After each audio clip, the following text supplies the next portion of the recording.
लड़कियों का बस नहीं चलता, वरना मेडिकल स्टोर पर भी अपनी फरमाइशें शुरू कर दें। भाई ये गोली किसी और रंग में दिखाना। लड़का अपने अब्बू से, अब्बू कहाँ जा रहे हो? अब्बू ने बोला, नहाने के लिए। लड़का, तो मोबाइल लेकर क्यों जा रहे हो? अब्बू ने फिर बोला, बाल्टी भरने तक मैं क्या करूँगा? शोहर और बीवी। बीवी, तुम सोते हुए मुझे गालियाँ दे रहे थे।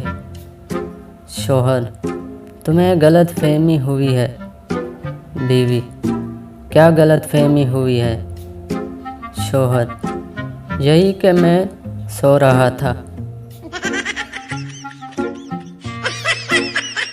वीडियो अच्छी लगे तो हमारा चैनल सब्सक्राइब करें और बेल आइकन पे क्लिक करें ताकि हर नई वीडियो आप तक पहुंचे। शुक्रिया।